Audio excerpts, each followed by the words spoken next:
Welcome to Acute Conversations, the official podcast of APTA Acute Care, where we share engaging conversations about acute care physical therapy so you can connect to your profession. I'm your host, Leo Arguelles, and today we chat with a returning guest, a readmission, James Crick, who is a co-chair for CSM Education Programming. We talk about CSM 2025 in Houston, Texas, February 13th to 15th. We discuss the education sessions, benefits of using the CSM app on your smartphone, the Acute Care Lecture Award, and where you can find free drinks and free drink tickets at the APTA membership meeting. Let's welcome our guest. Welcome to the Acute Conversations podcast. I'm your host, Leo Arguelles, and today we've got a returning guest, James Crick, but he's coming in as the co-chair for CSM Education Program. Again, CSM is coming up February 13th and 15th. For 2025 at Houston, Texas. James, how's it going? Doing great, Leo. Thanks so much for having me back on. I really enjoyed talking about all things CSM, so looking forward to hyping this up a little bit for the acute care community. Now, before we jump into the actual programming, how did you get into this position? Was this something that you volunteered in, or is it something that you got voluntold or appointed to in terms of the programming? That's a great question. I was looking for opportunities to get involved. And what I will say to anybody listening to this is that when you're talking about serving the profession, there's always some type of opportunity. And so CSM, it would have been, 2022, I think, in San Antonio. I was there and had some conversations and thought, wow, it would be really great to get more involved. Happened to be speaking to then Jonathan Wood, who was the chair for CSM Education Programming, and Gene Wolford, who's my co-chair. And they were like, hey, we're going to be having more opportunities for getting involved. And it just kind of spiraled from there. So really, really thrilled to have been able to be a part of this team.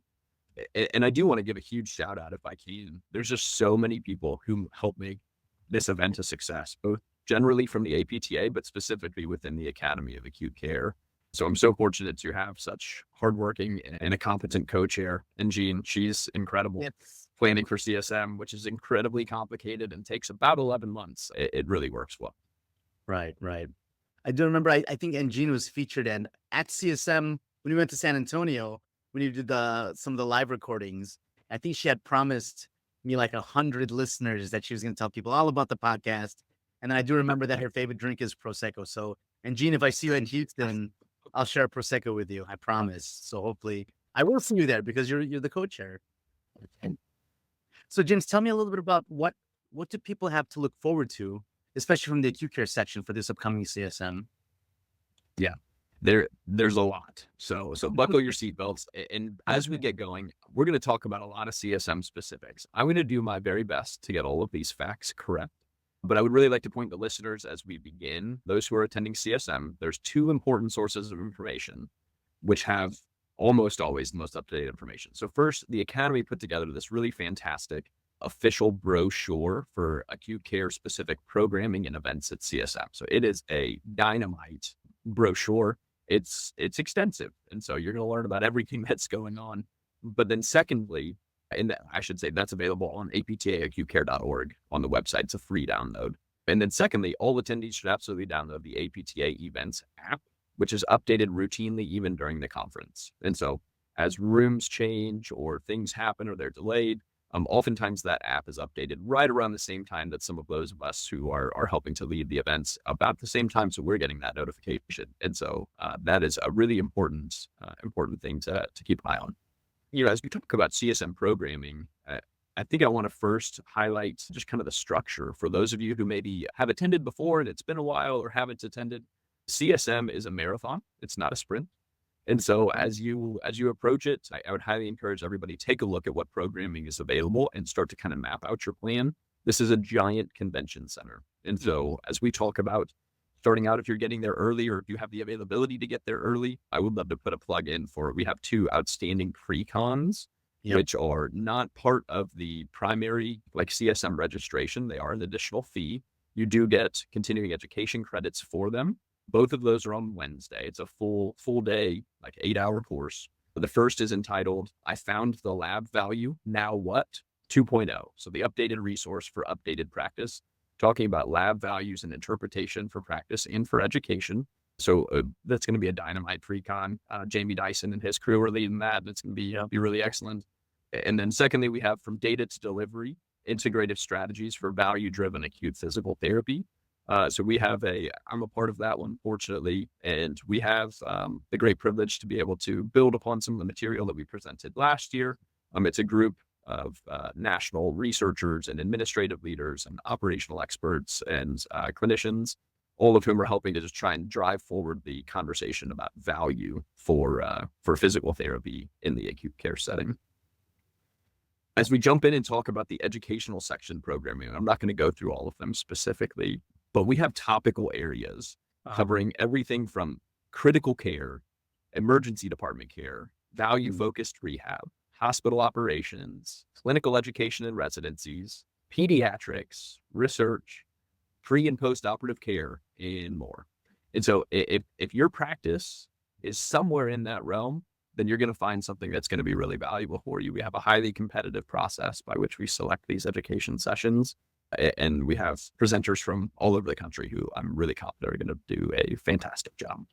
That's cool. James, let me make a plug too. You had talked about the app. If you have never been to CSM before, that app is a lifesaver in terms of figuring out where you have to go, because within the app, you can access the map of where everything is at in terms of the convention center, what room, who is speaking, who are the guest speakers. Sometimes I think you can download some of the PDFs that are included with the speakers. So those are a huge help. And then also in terms of the pre-con, first of all, Jamie Dyson rocks. I mean, the two groups that are going to be presenting are so valuable for the acute care section. So Jamie Dyson's a fantastic speaker. Any of his or his group, if you get a chance to see him, please go. He's a fantastic speaker and educator.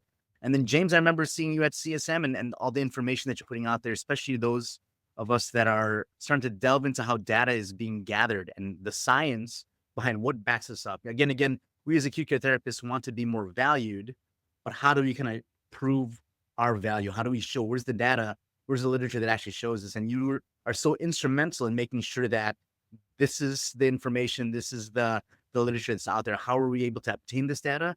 And what can we extrapolate in terms of the studies that we're putting forward? So rock stars for the pre-con. And then regarding the rest of the programming, yes, I mean, all across the board for any facet of acute care, we've got sections and education sessions for you. Yeah, that's exactly right. And would for sure, I'd be remiss if I didn't mention the tremendous work that some of the research chairs do for the Academy as well. So that's Bart Smith and Carrie Lammers. They do just a tremendous job with the platforms and the poster sessions. So this year we have one of the platform sessions on Thursday. There's 2 platform sessions on Friday.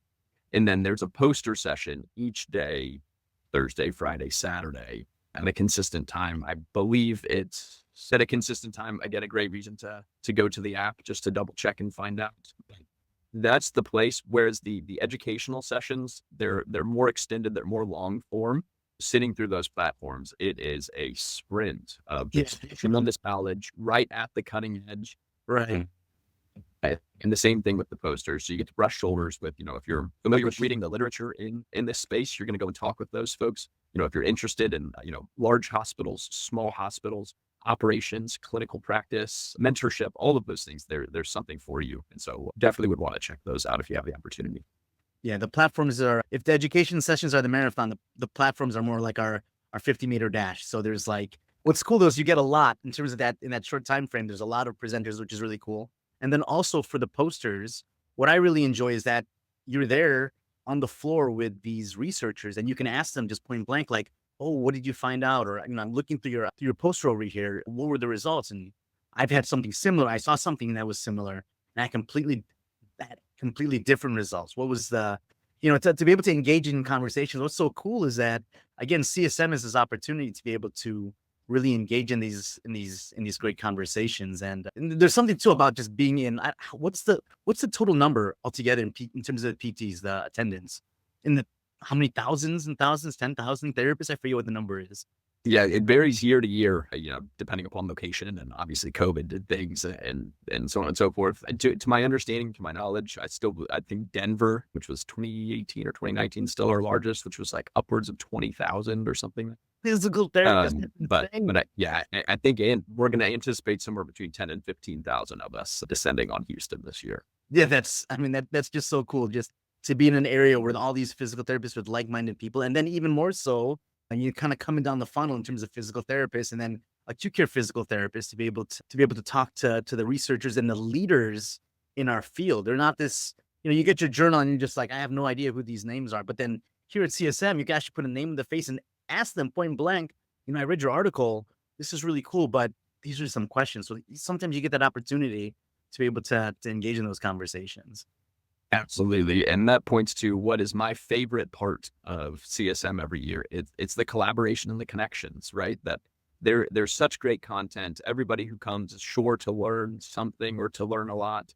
But boy, it is an irreplaceable event every year when it talks about establishing connections. So again, just an appeal to the listeners that if you're on the edge of going, I would suggest going. And if you are going, certainly don't be a fly on the wall, right? That this is a place where everybody comes together. We want to meet new people. We want to connect with people. And that's quite honestly, that's how I got connected into the academy. And that's where I, developed collaborations in terms of both research and, to some degree, clinical practice. And so it is a small and tight-knit community, but it's also an extremely welcoming community. So whether you're a student or whether you're an established clinician, or an educator or a researcher or anywhere in between would really, really highlight some of our events that are intended to bring the squad together, so to speak. Cool. Now, in terms of events, I know there's a number of meet and greets, right? Or just meetings outside of just the education sessions. Can you talk a little bit about some of the different meetings? Like, for example, I think the mentors group is going to be meeting both the new mentors and the mentees. They're going to be meeting. I forget what day that is. I'm looking at this schedule here. It's Thursday evening from 5 to 6. Perfect. Thank you. So again, if you're interested in mentoring, come speak to us. Or if you already have a mentor or you want to be a mentee, come to that meeting because you'll be able to meet your mentor. I think that's the plan for people. Some of that stuff is already kind of established beforehand. So it's a great opportunity for the mentors and the mentees to meet. But even if you're not on the list, if you still want to come on, check it out, and kind of meet some more of the APTA Acute Care leadership that is involved in mentoring, we'd love to have you.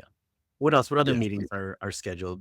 Yeah, you said it, Leo. I think that's such a good point that we're not going to be able to touch on all of the different meetings just because there's far too many of them. Again, pointing people back to the app and the brochure. But like you mentioned, that just because in the past you haven't been a part of these groups, that does not necessarily preclude you from coming to attend any of the acute care specific sessions. You will see there's a handful of sessions, mostly on the APTA side, not on the acute care side, that do require like pre-registration, but that's, kind of a separate idea. What I would point towards is if you go to aptaacutecare.org and you look at all of the different special interest groups and the focus groups and all of the different things that are ongoing, it is highly likely that you are having a meeting related to that at CSM. So for example, the residency SIG or the total joint replacement SIG or the emergency department or the limb loss focus group, their business meeting is occurring. Some important things to point out in terms of, maybe larger groups coming together. On Thursday evening, there's a research connections meeting. So if you're interested in research or want to talk to some researchers, looking for collaborations, things like that, that's Thursday from 6 to 7. At the same time, it's the residency and fellowship SID meet and greet. Friday morning, there's a coffee with the acute care leadership. So that's going to happen from 7 to 8 o'clock. So you can get caffeinated and get ready for Friday. Friday's going to be a long day. In addition, there's APTA specific events. So if you're interested to talk with, the acute care House of Delegates representatives for acute care, that's occurring on Friday as well. What I'd really like to hype up here for a moment is on Friday evening, we've got a significant amount of programming that is going to be really special and unique. So on Friday evening, one of the maybe most published or most critically acclaimed researchers in ICU rehabilitation, Dr. Dale Needham from Hopkins, he's going to be addressing a special keynote just for the academy. So he's going to provide a talk called ICU rehabilitation: what we know, what we don't know, and future challenges for the field. And then that's going to be followed by a panel discussion. So that's Friday evening at 5:30. Immediately following that, at 6:30 is our lecture award, which is going to be given by Dr. James Tompkins. He's the Senior Director of Operations for Rehabilitation at Bay Health Medical Center in Dover, Delaware. He's done so much for the profession, and certainly within hospital-based rehabilitation. He's spent 24 years at Mayo Clinic in Arizona, but he's going to address during his lecture award. His talk is entitled "Unlocking Excellence, Igniting Careers, Elevating Patient Care." And so that lecture award is always a highlight. And then that leads into the membership business meeting, awards, and social. And that tends to be kind of the largest gathering where everybody comes together related to the acute care community, just to hear kind of the latest of what's going on related to the academy, and again, to collaborate. So there will be food and drinks there for that as well. And so highly recommend that. Will kick off immediately following the lecture award at 7:30 on Friday. Yeah, come and find me, because usually I'm passing out drink tickets. They give me X amount of drink tickets, and I enjoy when the students come, trying to elicit drink tickets from me, so at least the students can be plugged into the acute care section. And then speaking of students too, I think Friday morning from 10 to 11 a.m. there's the APTA Acute Care student leadership meet and greet. So they're also having a town hall. But for those of you that if you're either a student or even new to working in the acute care field, look up Dale Needham, our guest speaker, and anything that you can find from him that's in the literature. I mean, that's going to be just more and more information that you're going to be able to use for informing you in terms of ICU and critical care rehabilitation. And James Tompkins, I mean, James is awesome. I think he's a CrossFit master. Hear him talking about this, but I remember going to a seminar and something had fallen on the floor, and he dropped down and started doing push-ups, and he's able to pick up. So he's and I know he mountain bikes, I think, pretty regularly. So he's a beast. He's awesome. So that's so I wonder, something new this year is there's a functional fitness gym available at CSM, like for folks to come in, and you can register for it. They've got all kinds of things. Registration is required, but they have like certain times. I think one of the main guys who's helping to lead that up is Dr. Kelly Starrett. He's a prolific author, but they're going to have barbells available, pull-up competitions. I've heard there's also some programming specific to, helping to establish, high-intensity interval training protocols for various age demographics. So some where you're invited to come and actually exercise, and others where you're invited to both learn and exercise. Maybe we'll see James there as well. Maybe we'll see James there. And then if I hurt my shoulder, I know plenty of PTs. I'm in the right spot. If I strain myself, I'm in a good place. There's plenty of PTs that'll be there to give me a hand. That's awesome. Very cool. I didn't know that. Kelly Starrett's going to be there. Really cool. Different this year. Oftentimes I think we're constrained because of just the size of convention centers, right? We're a big conference, but I think we had the size this year, and there was an interest and a need. And so, yeah, I think it's going to be really interesting, really cool. Very cool. Awesome. James, here's a good question for you. Based on all of the different topics and titles, is there any one that stands out for best title for an education session? Oh boy, I don't have them all here in front of me. So I know that I will admit that the titles have become increasingly creative over the years. So that's been really fun to see, just as, interesting titles come through. I don't have them in front of me though. If I can get them pulled up here momentarily, because I know that there's a handful that are pretty clever. So a couple that I'll point out is Watch Your Mouth, Improving Air Working Through Effective Communication. That's looking at that. That's awesome. Pretty good, yeah. And then there's also, Will Smith is not leading that one, is it? Is that he's not a PT, I think, right? That would be great. That would be outstanding. Another led by shout out to Jen Ryan, who is the VP for acute care. A physicist, a student, and a CCS enter an oxygen bar. So that's the one. Yeah, pretty great name there. So we'll give them the title maybe this year. I think so. I think you're right. That one is, so that's Jen Ryan. That's, I think, Friday, 11 a.m. to 1 p.m. Thursday, 11 o'clock. Yeah. Oh, I'm sorry. Thursday at 11 o'clock. Very cool. Kudos to Jen Ryan for whoever came up with that. That's right. That's right. So if you're interested, come and see Jen. She'll be at a lot of the acute care programming, and give her some kudos for a terrific title. And then the other thing, me and the podcast team will be around trying to get video of different students, of acute care therapists, any of those that are going to be participating in CSM. we'd love to have you, we might kind of pull you to the side for a quick interview and just ask you how CSM is going. So if you would like to be on the podcast, featured on the podcast, come seek out myself or anyone else as part of the APTA Acute Care, Acute Conversations podcast team. James, any last words regarding the CSM in Houston? Yeah, the only other thing that I wanted to mention is just a huge thank you to the Academy of Acute Care PT's leadership and administrative team. So Tracy Norris, we mentioned Jen Ryan, Peggy Pearl does just an unbelievable amount of work for this. We have amazing people helping with the development of social media graphics and digital design and things like that. Things like Lisa Henderson and Crystal Hollins. I mean, there's just so many people that work behind the scenes to make this a really huge success. So I'm thrilled to get to be the mouthpiece just a little bit here. But boy, it is a work of art to actually see this thing get pulled off. And so we're really excited to see everybody in Houston. Like I said, if you see me, stop me, say hello. Would love to meet everyone. If you see Leo, he's handing out drink tickets in exchange for coming on the podcast. Yes, for the post CSM podcast again. But it'll be a really great time. So looking forward to it.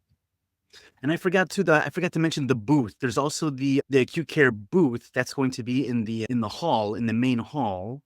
And again, you can look at the map in terms of the app, exactly where that's going to be. But at the booth, we're going to have a lot of different QR codes for a lot of the different resources. And again, if you are a student or a therapist that's just wondering, how can I feel like I want to be able to be a little bit more connected to the profession. I feel I'm ready to kind of level up and maybe participate a little bit more. Kind of like James, when you were in San Antonio, you're like, I want to do a little bit more. I feel our section is really good at, hey, you've got skills and talents, so you want to use them? Be my guest. Here's option A, B, C, and D. Wherever you've got, your spirit leads you in order to help contribute, we can find a place for you. So definitely stop by the booth and meet some of our leadership, meet some APTA Acute Care members. I think we're going to have some free swag. I don't know exactly what we're giving out this year in terms of the free swag. It's different every year, and boy, they do a great job with that. And so it's one of the benefits to it being different every year is to keep people coming back. So yeah, I wholeheartedly agree with that. And again, just to put that same plug in, whether you are a student or maybe a new grad in acute care, maybe you've been established for a little while, but just haven't quite taken that step to getting involved. Maybe you're interested in pursuing some type of research, or you're wanting to get more involved in operations or something like that. You're interested in acute care leadership. I mean, if you are interested in any career growth, really, there's going to be folks there who have trod the same path. Yeah. And I just can't point out how welcoming of a community that it really is. And so this is the place to come, put on a smile and come meet some folks, because you can see your career really, accelerate or change or pivot based upon a lot of these connections.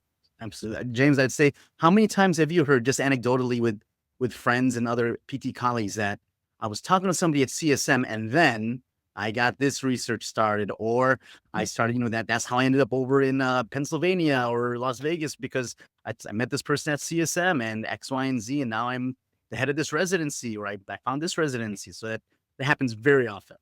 Yes, that's exactly right. I mean, it's impossible to predict, what conversations are going to happen, right? And so as you're thinking through, if you're looking for a change, or if you're looking for somebody to be part of that change for you, it's a great place to start to exchange some business cards and some contacts and kick off conversations. And again, I can't say it enough times of just how welcoming of a community it is. And so I know that it can be unnerving to show up to such a big event. And even within, if you're coming to an acute care specific event and there's only 50 people there, it can be really, really nerve-wracking at times to try and break into conversations. But boy, when you take that, when you dip your toe into the water, be careful, because you'll be ready to jump in. Absolutely. Well, James, thank you so much, man. I'll see you in Houston. All right, Neil. I really look forward to it. We'll have to hit the record button together. Absolutely. Thanks, James. All right, take care. We would like to thank James for joining us on the podcast. Acute Conversations is the official podcast of APTA Acute Care. It is hosted by Leo Arguelles, executive produced by Katie Brito and Edward Mathis, music by Alexia Ekshem from Pixabay. For more information about APTA Acute Care, be sure to check out our show notes for links and resources from the Academy. As a reminder, the Acute Conversation team is currently accepting applications to join our team as co-host or an assistant producer. See link in our show notes. If you found value from our podcast, please be sure to subscribe, follow, and share with your friends and colleagues. Join us in 2 weeks for our special student episode. Thank you for listening, and may your shoes and scrubs stay clean today.